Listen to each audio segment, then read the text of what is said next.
Who exactly are these princes? Why are they so important?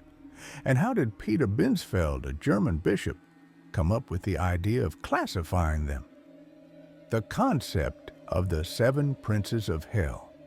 It has fascinated scholars for over 600 years. Today, we'll explore some of these interpretations, focusing particularly on Peter Binsfeld's classification of demons, which draws heavily from the seven deadly sins.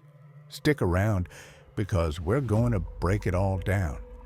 But before we dive into the fiery pits of hell, don't forget to like and subscribe if you enjoy exploring these dark and mysterious topics. Now, back to the seven princes of hell. Peter Binsfeld, a German bishop and scholar born around 1540, was known for his involvement in anti-Protestant campaigns and the Trier witch trials of the late 1500s. He gained prominence for his work on witchcraft, including a piece called Of the Confessions of Warlocks and Witches, where he presented the tortured confessions of alleged witches as factual. In 1589, during the witch trials, Binsfeld published a list of demons he believed to be the lords of hell, each embodying one of the seven deadly sins. All right, enough about Binsfeld. Let's get to the good stuff, the seven princes themselves. Each one of these demons represents a deadly sin. So let's break down who they are, what they represent, and why they've captivated the minds of scholars and storytellers alike. Let's start with the first prince of hell, Lucifer. You knew he had to be first, right? In many Christian traditions, Lucifer is the fallen angel, cast out of heaven due to his overwhelming pride. He wanted to be equal to God, and that led to his rebellion and eventual downfall. This is the classic tale of pride comes before the fall, and it's embodied in Lucifer's character. Lucifer represents the sin of pride, the original and arguably the most serious sin. His story serves as a warning. Don't let your ego get the best of you. Some believe that Lucifer and Satan are one and the same, but there are differing views. Some scholars even see Satan as a separate entity, often replacing Lucifer with another fallen angel, Azazel. Next up, we have Mammon, the demon of greed. You've probably heard the term mammon tossed around, especially when talking about the love of money, right? Well, Mammon didn't start out as a demon. In Scripture, Mammon was originally just a concept representing wealth and materialism.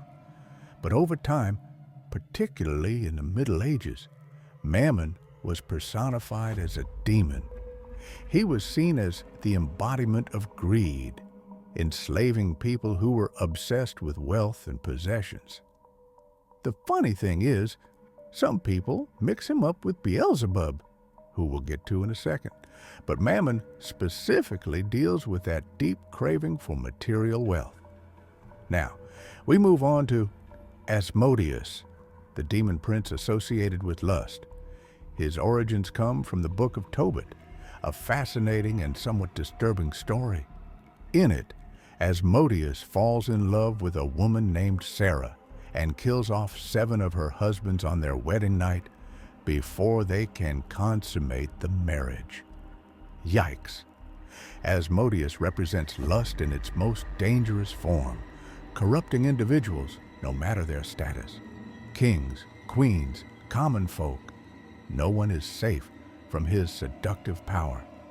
In the Talmud and the Testament of Solomon, he has multiple encounters with King Solomon, and in some stories, he even marries Lilith, the queen of demons. The next prince is Leviathan, who represents envy. Now, this one might throw you off because when most people think of Leviathan, they picture a giant sea monster or a serpent. Not exactly the kind of creature you'd associate with hell. But here's the thing. In Christian mythology, Leviathan is often seen as a symbol for the gates of hell itself. Thomas Aquinas, an influential Catholic philosopher, described Leviathan as a demon responsible for punishing the envious by swallowing them whole. Imagine that. Your envy literally eating you up. And in Anglo-Saxon art, the entrance to hell was often depicted as a gaping monster's mouth, symbolizing the Leviathan. Now we get to Beelzebub, the Lord of Gluttony. You might recognize his name from the Bible, where he's often referred to as the Lord of the Flies. But in Binsfeld's classification, Beelzebub is tied to gluttony. Beelzebub's history is a little complicated. He's sometimes viewed as Lucifer's right-hand man, often working behind the scenes to cause chaos and disorder.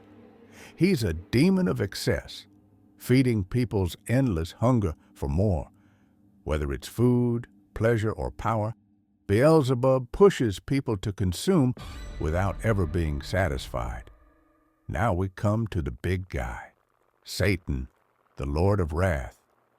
By the time the 16th century rolled around, Satan was becoming the face of everything evil. He was often depicted as the ultimate villain in stories of witchcraft and sorcery. Satan's association with wrath makes sense, considering his role in instigating rebellion and chaos. The rise in witch trial and fear of witchcraft made Satan the go-to figure for people looking for someone to blame for all of society's problems. In Binsfeld's view, Satan represented the embodiment of rage and revenge, wrath that could lead to destruction on a massive scale. And finally, we have Belphegor, the Lord of Sloth. Now, Belphegor might not sound as menacing as some of the others, but don't be fooled. He's the demon of laziness, manipulation, and deceit. Belphegor is tricky. He doesn't use force or terror to control people. Instead, he seduces them into laziness, making them believe they're on the path to riches or glory. He manipulates people into inventing things that will make them wealthy, only to snatch away their success once they've created it. Cunning, deceptive, and always working behind the scenes, Belphegor shows us that sloth isn't just about being lazy, it's about being lazy in spirit. So there you have it, the 7 princes of hell, each one representing a deadly sin and each one playing a unique role in the world of demonology. Whether it's pride, greed, lust, or wrath, these demons have been used for centuries to explain human nature and our struggles with morality. What do you think about these princes of hell? Do you agree with Binsfeld's classifications? Or do you have your own interpretation of these demons? Let me know in the comments below. I'd love to hear your thoughts. And remember, if you enjoyed this deep dive into the dark corners of mythology, like, subscribe, and hit that notification bell so you don't miss our next video. Thanks for watching, and as always, stay curious.